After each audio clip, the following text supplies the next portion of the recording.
Rishi Vasu dinner చేస్తూ శైలేంద్ర గురించి అనుమానంగా మాట్లాడుకుంటారు కదా. శైలేంద్ర శ్రీనిధిది ఓన్లీ ఫ్రెండ్షిప్ వరకేనా, ఇంకా ఏదైనా సంబంధం ఉందా అని వసు అనుమానాన్ని వ్యక్తం చేయగా రిషి కూడా ఆలోచనలో పడతాడు. బావా, ఫోన్ ఓపెన్ చేస్తే శ్రీనిధికి నేను దొరికిపోతాను, ఏం చేయాలో అర్థం కావడం లేదు అని అంటుంది Vasu. No tension, I have a plan అని అంటాడు రిషి నవ్వుతూ. ఏంటది అని అంటుంది. రేపు చెప్తానులే అని అంటాడు. "ఉహుం, ఇప్పుడే చెప్పు బావా, లేకపోతే నా మనసు అస్సలు ఊరుకోదు అని అంటుంది నవ్వుతూ. సరే, ఏం చేస్తావంటే అని ఒక ప్లాన్ చెప్తాడు రిషి. వావ్, సూపర్ బావా, కానీ అది చేయగలనా నేను అని అంటుంది. "హ్మ్, ఖచ్చితంగా చేస్తావు అని అంటాడు రిషి నవ్వుతూ. నువ్వంత కాన్ఫిడెంట్గా చెప్తుంటే చేసేస్తాననిపిస్తుంది నాకు కూడా అని అంటుంది వసు కూడా నవ్వుతూ. అలా కబుర్లు చెప్పుకుంటూ డిన్నర్ ఫినిష్ చేస్తారు. తర్వాత రోజు వసు హాస్పిటల్కి బయలుదేరుతుంది. మనసులో భయం భయంగా ఉంటుంది. బావా, హాస్పిటల్కి వెళ్ళొస్తాను అని అంటుంది. ఏంటి వసు, ఏమైంది, డల్గా కనిపిస్తున్నావు అని అడుగుతాడు. అదేం లేదు బావా అని అంటుంది. నిజం చెప్పు, నీ ఫేస్లో ఏదో ఆందోళన కనిపిస్తుంది నాకు అని అంటాడు. ఏం లేదు బావా, నిన్న గొడవ పడ్డావు కదా శ్రీనిత్తో, హాస్పిటల్కి వెళ్ళాక ఎలా రియాక్ట్ అవుతాడా అని ఆలోచిస్తున్నాను అని అంటుంది. వాడేదైనా అంటే రాగి పెట్టి ఒక్కటివ్వు, నా పేరు చెప్పి ఇంకొకటివ్వు అని అంటాడు. వసుకి నవ్వొస్తుంది. ఏంటి బావా నువ్వు, వాడి హాస్పిటల్కి వెళ్ళి వాడినే కొట్టమంటున్నావా? నువ్వు నన్ను ఎంత నవ్వించాలని ప్రయత్నించినా నా మనసులో ఆందోళన పోవడం లేదు. నువ్వేమో నిన్న చితక్కొట్టావు, ఇప్పుడు హాస్పిటల్కి వెళ్ళాక రియాక్షన్ ఎలా ఉంటుందో ఏంటో భయంగా అనిపిస్తుంది తలుచుకుంటేనే అని అంటుంది వసు. వసుని అమాంతంగా లాక్కొని హక్ చేసుకుంటాడు. ఊహించని పరిణామానికి విత్తరపోయి చూస్తూ ఉంటుంది. హక్ చేసుకుని, రిలాక్స్, నిన్న జరిగిందంతా మర్చిపో, ఈరోజు నువ్వు అక్కడికి వెళ్ళి ఏం చేయాలి అనేది మాత్రమే మనసులో పెట్టుకో, ఇంకేమీ ఆలోచించుకో, మనసుని ప్రశాంతంగా ఉంచుకో అని ధైర్యం చెప్తూ ఉంటాడు. రిషి మాటలు భరోసానిస్తూ ఉంటే కళ్ళు మూసుకుని మైండ్ని రిఫ్రెష్ చేస్తూ ఉంటుంది. మైండ్లో ఆలోచనలన్నీ ఒక్కసారిగా ఆగిపోతాయి. అలా ఒక 5 నిమిషాలు రిషిని హక్ చేసుకుని కళ్ళు మూసుకుని అలానే ఉండిపోతుంది. చాలా రిలాక్స్డ్గా ప్రశాంతంగా అనిపిస్తుంది. కళ్ళు తెరిచి థ్యాంక్స్ బావా అని అంటుంది. ఎందుకు, హక్ ఇచ్చినందుక అని అంటాడు కొంటెగా. పో బావా, నీ మాటలతో నన్ను బూస్ట్ చేస్తూ నాకు ధైర్యాన్ని ఇచ్చావు కదా, అందుకు అని అంటుంది నవ్వుతూ. నీకు ధైర్యాన్ని ఇచ్చాను కదా, కృతజ్ఞతగా నువ్వు కూడా ఏదో ఒకటి ఇవ్వచ్చు కదా అని అంటాడు చిలిపిగా. నువ్వింతలా అడుగుతుంటే ఎందుకు ఇవ్వను బావా, ఇస్తాను అని అంటూ రిషి నెత్తి మీద ఒక మొట్టిగా వేసి ప్రేమగా పరిగెడుతుంది. ఏ రాక్షసి, మొట్టిగా వేస్తావేంటి అని అంటాడు. నువ్వు ఏదో ఒకటి అన్నావు కదా బావా, నువ్వు ఏదో ఒకటి ఫిక్స్ అయ్యి అడిగితే నువ్వు అడిగిందే ఇచ్చేదాన్ని, నువ్వే నాకు ఆప్షన్ వదిలేసావు కదా, అందుకే అని అంటూ నవ్వుకుంటూ పరిగెడుతుంది. పరిగెట్టుకుంటూ వెళ్ళేది ఆగి మళ్ళీ వెనక తిరిగి పరిగెట్టుకుంటూ వస్తూ ఉంటుంది. ఇదేంటి మళ్ళీ వస్తుంది, మళ్ళీ ఇంకో మూటకాయ వేస్తుందా ఏంటి అని అనుకుంటూ అలానే చూస్తూ ఉంటాడు రిషి. పరిగెట్టుకుంటూ రిషి దగ్గరికి వచ్చి తన చేత్తో రిషి కళ్ళను మూసి పెదవులను అందుకుంటుంది.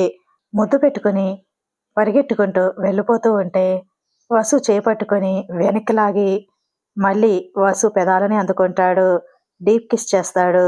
ఓ 5 నిమిషాల తర్వాత వసుకి ఊపిరాడక ఉక్కిరి బిక్కిరి అవుతూ ఉంటే అప్పుడు వదులుతాడు. ఇప్పుడు వెళ్ళిరా అని అంటాడు. వసు సిగ్గుపడుతూ నిన్ను అని చేతిలో ఉన్న ఫోన్తో రిషి భుజం పైన ప్రేమగా స్మూత్గా కొట్టి సిగ్గుపడుతూ అక్కడి నుండి పరిగెట్టుకుని వెళ్ళి కారులో కూర్చుంటుంది. రిషి నవ్వుకుంటాడు. వసు హాస్పిటల్కి వెళ్ళిపోతుంది. వసు వెళ్ళిపోయిన తర్వాత ఈ జీవన్ ఏంటి ఇంకా రాలేదు అని అనుకుంటూ ఉండగానే జీవన్ కార్ హారన్ వినిపిస్తుంది. రిషి కూడా బయలుదేరతాడు. వెళ్ళి కార్లో కూర్చుంటాడు. రే, ఎక్విప్మెంట్ తీసుకుందామని చెప్పావు కదా, వెళ్దామా, ఈవినింగ్ వెళ్దామా అని అంటాడు. ఆఫీస్లో వర్క్ అయిపోగానే వెళ్ళి తీసుకుందాము అని అంటాడు రిషి. సరే అని ఆఫీస్కి బయలుదేరతారు. ఒక పక్కన శైలేంద్ర, ఏంట్రా ఈరోజు కంపల్సరీగా ఆ వసుధారని చూపించమని చెప్పాను కదా, మత్తుమందు ఇవ్వొద్దని చెప్పాను కదా, చూపించడానికి ఏమైందిరా, చూపించండి అని వీడియో కాల్లో మాట్లాడుతూ ఉంటే రౌడీలకి ఏం చేయాలో అర్థం కాక, సార్ అది ఆ అమ్మాయి తప్పించుకుంది అని అనగానే శైలేంద్ర షాక్కి గురవుతాడు. మీరందరూ ఉండగా ఎలా తప్పించుకుంటుందిరా అని అడుగుతాడు. నిజం చెప్పండిరా, నిజంగా ఇక్కడికొచ్చాకే తప్పించుకుందా, లేకపోతే ముందే తప్పించుకుందా, ఇన్ని రోజులు నాకు చూపించడానికి అందుకే భయపడ్డారా అని అడుగుతూ ఉంటే, అయ్యో అదేం లేదు సార్, మీరు మత్తుమందు ఇవ్వద్దు అని చెప్పారు కదా, అందుకే ఇవ్వలేదు, ఇన్ని రోజులు మత్తుమందు ఇచ్చి పడుకోబెట్టాము, మీరు ఇవ్వద్దన్నారని ఇవ్వలేదు, ఆ అమ్మాయికి స్పృహ వచ్చి పారిపోయినట్టుంది, మేం చూసుకోలేదు అని అంటారు. నేను చెప్పిన పని చేయడం వల్లే ఆ అమ్మాయి పారిపోయింది అని నాకు చెప్తున్నారా అని అంటాడు శైలేంద్ర. అవును సార్ అని అంటాడు రౌడీ. రే అని అంటాడు కోపంగా శైలేంద్ర. ఇంకో రౌడీ, అయ్యో అలా కాదు సార్, రోజు మత్తుమంది ఇవ్వగానే స్పృహ తప్పి పడిపోయేది, రోజు ఆ అమ్మాయి పారిపోకుండా మేము జాగ్రత్త తీసుకున్నాం, కానీ మీరు మత్తుమంది ఇవ్వద్దు అని చెప్పారు కాబట్టి ఇవ్వలేదు, ఆ అమ్మాయి పారిపోయింది, క్షమించండి సార్ అని అనగానే, రే మీరేం చేస్తారో నాకు తెలీదు, ఆ చుట్టుపక్కల ఎక్కడో ఉండే ఉంటుంది, ఆ అమ్మాయిని వెతకండి, ఆ అమ్మాయి తప్పించుకోవడానికి వీల్లేదు అని అంటాడు శైలేంద్ర. సరే సార్ వెతుకుతాం సార్, వెతికి పట్టుకోగానే మీకు ఫోన్ చేసి చెప్తాం అని అంటారు రౌడీలు. సరే ఆ పని మీదే ఉండండి అని శైలేంద్ర ఫోన్ కట్ చేస్తాడు చాలా కోపంగా. వస్తారా, నేనేంటో నిన్నెక్కడికి పార్సిల్ చేశానో రియాలిటీ చూపిద్దాము అనుకుంటే నువ్వు పారిపోయావా, అయినా పారిపోయి ఏం సాధిస్తావు, నీకు పాస్పోర్ట్ లేదు, ఏమీ లేదు, నిన్నెవరైనా ఐడెంటిఫై చేస్తే తీసుకెళ్లి జైల్లో వేస్తారు, అయినా నువ్వు అలా జైల్లో మగ్గిపోవడం కన్నా నా దగ్గర బందీగా బానిసగా జీవితాంతం ఉంటే ఆ కిక్కే వేరు, నేను వీడియో కాల్ చేసినప్పుడల్లా ఈ శైలేంద్రతో అనవసరంగా పెట్టుకున్నాను అనే పశ్చాత్తాపం నీలో కనిపించాలి, అప్పుడే నాకు సంతృప్తి అని అనుకుంటూ ఉంటాడు శైలేంద్ర. వసు హాస్పిటల్కి వెళ్తుంది. వర్క్ అయిపోయిన తర్వాత ఫ్రీ టైంలో నరేష్తో కలిసి కూర్చుని సరదాగా కబుర్లు చెబుతూ ఉంటుంది.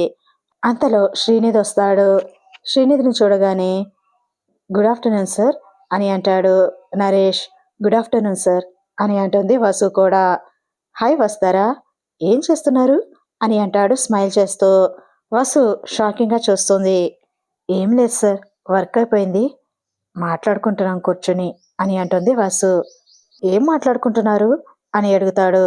జనరల్ విషయాలే సార్, ఇండియాలో వాళ్ళ ఊరెక్కడా మా ఊరెక్కడా ఇవన్నీ మాట్లాడుకుంటున్నాం సార్ అని అంటాడు నరేష్. ఇండియాలో మాది హైదరాబాద్, మీదెక్కడా వస్తారా అని అడుగుతూ ఉంటాడు శ్రీనిధ్. వసుకి షాకింగ్గా అనిపిస్తూ ఉంటుంది. ఈయనేంటి ఇలా మాట్లాడుతున్నారు, నిన్నటి గొడవని మర్చిపోయారా, చాలా ప్రశాంతంగా చాలా నవ్వుతూ మాట్లాడుతున్నారు అని అనుకుంటుంది. వస్తారా, మార్నింగ్ బ్రేక్ఫాస్ట్ చేసావా అని అడుగుతాడు.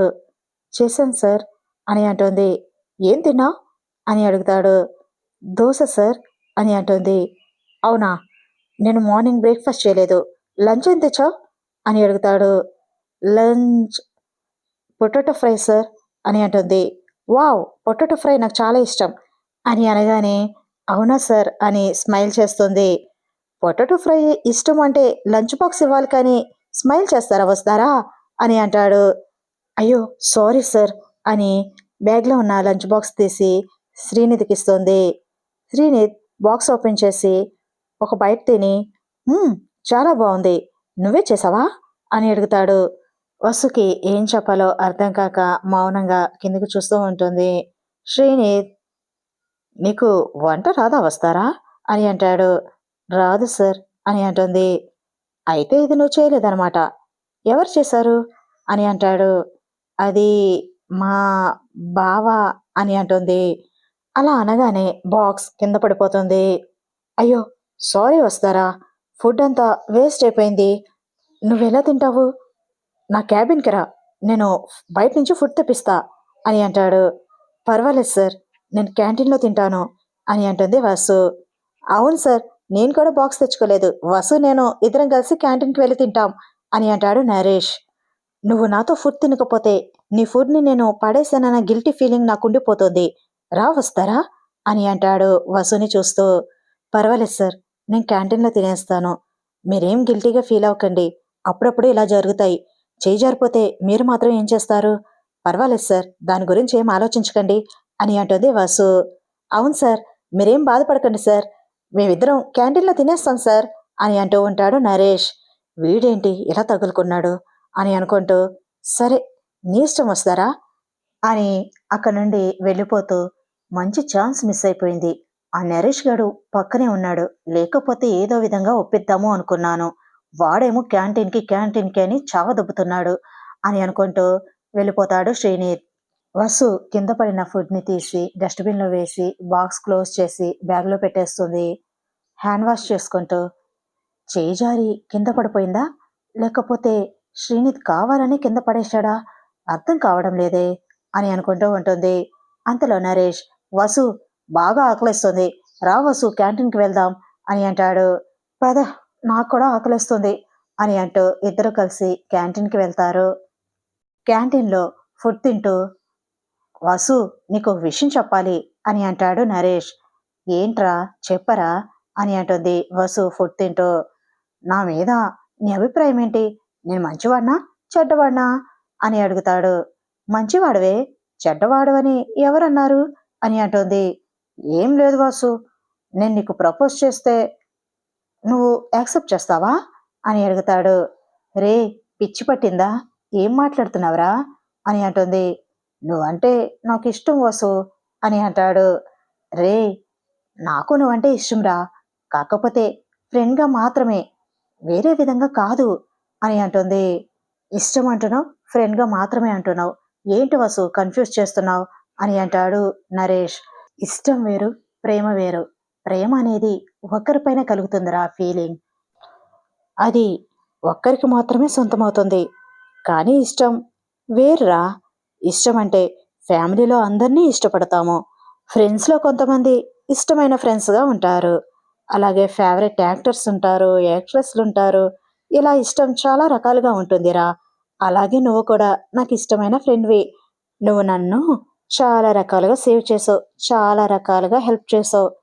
నువ్వు వర్క్ విషయంలో నాకు ఎన్నో నేర్పించావు. అవన్నీ ఎలా మర్చిపోతానురా, నువ్వు నా బెస్ట్ ఫ్రెండ్వి అని అంటుంది వసు. నరేష్ ఫేస్ డల్గా పెడతాడు. ఏంట్రా ఫేస్ అలా పెట్టావు, నవ్వరా, ఫేస్ అలా ఉంటే అస్సలు బాలేదు తెలుసా అని అంటుంది. నా ప్రేమ రిజెక్ట్ అయ్యాక ఎలా నవ్వొస్తుంది అని అంటాడు.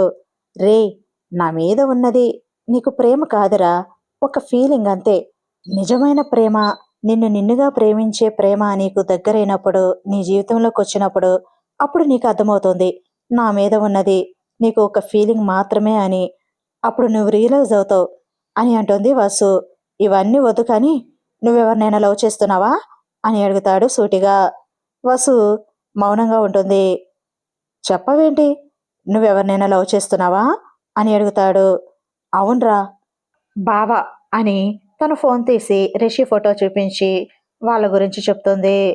వాళ్ళ లవ్ స్టోరీ విన్న నరేష్ కళ్ళు చెమర్చుతాయి. ప్రేమ త్యాగాన్ని కోరుకుంటుంది అంటారు, నా ప్రేమను త్యాగం చేస్తున్నాను వసు, త్యాగం చేస్తున్నాను అని బిల్డప్ ఇస్తూ ఉంటాడు నరేష్. రే నోరు ముయిరా, పెద్ద త్యాగరాజులాగా బిల్డప్ ఇస్తున్నావు అని అంటుంది వసు నవ్వుతూ. వసుధార పోతేనే ఏ శశిధార వస్తుందేమో నా జీవితంలోకి, ఎక్కడుందో ఏంటో, త్వరగా రావాలని కోరుకుంటున్నాను అని అంటాడు నరేష్.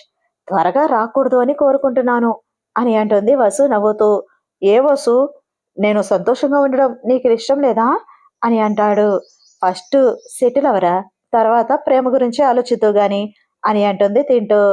ఎలాగో జాబ్ చేస్తున్నాను కదా, నీకు తెలియదు వసు ఒంటరిగా ఉండడం ఎంత కష్టమో.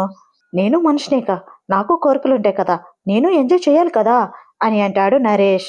రే ఆపరా, తినరా అని అంటుంది వసు విసుక్కుంటూ. నరేష్ నవ్వుతూ తింటూ ఉంటాడు. వసు కూడా నవ్వుకొని తింటుంది. ఆఫీస్ వర్క్ ఫినిష్ చేసుకుని రిషి జీవన్ ఇద్దరు ఎక్విప్మెంట్ తీసుకోవడానికి వెళ్తారు. ఎక్విప్మెంట్ చూసుకుని ఎక్విప్మెంట్ ఆర్డర్ ఇస్తూ ఉంటారు. అంతలో జీవన్కి ఫోన్ వస్తుంది. జీవన్ ఫోన్ మాట్లాడడానికి కార్ దగ్గరికి వస్తాడు బయటకి. రిషి ఎక్విప్మెంట్ ఆర్డర్ ఇస్తూ వాళ్ళతో మాట్లాడుతూ ఉంటాడు. అంతలో జీవన్ దగ్గరికి ఒక అతను వచ్చి, సార్, ఈ అమ్మాయిని ఎప్పుడైనా ఎక్కడైనా చూసారా అని అడుగుతాడు. జీవన్ ఆ ఫోటో చూసి షాక్ అయిపోతాడు. ఎవరు వీళ్ళు అని అనుకుంటూ పక్కకి తిరిగి చూస్తాడు. ఒక వ్యక్తి నిలబడి ఉంటాడు. ఆ వ్యక్తి వంక ఫోటో వంక చూస్తూ ఉంటే రిషి ఆర్డర్ కన్ఫర్మ్ చేసేసి బయటికి వస్తాడు. వీడేంటి ఎవరితోనూ మాట్లాడుతున్నారు, ఎవరు వాళ్ళు అని అనుకుంటూ జీవన్ దగ్గరికి వెళ్తాడు. జీవన్కి ఫోటో చూపిస్తూ ఉంటే రిషి కూడా ఏంటబ్బా అని ఆ ఫోన్ వంక చూస్తాడు. వసు ఫోటో కనిపిస్తూ ఉంటుంది. ఏంటి సార్ మాట్లాడరు, ఈ అమ్మాయిని ఎక్కడైనా చూసారా, చెప్పరేంటి అని అడుగుతూ ఉంటే చూశాను అని అంటాడు పక్క నుండి రిషి. షాకింగ్గా చూస్తాడు జీవన్. ఐ హోప్ వీడియో నచ్చితే లైక్ చేయండి. స్టోరీ ఎలా ఉందో కామెంట్ రూపంలో తెలియచేయండి. Thanks for watching.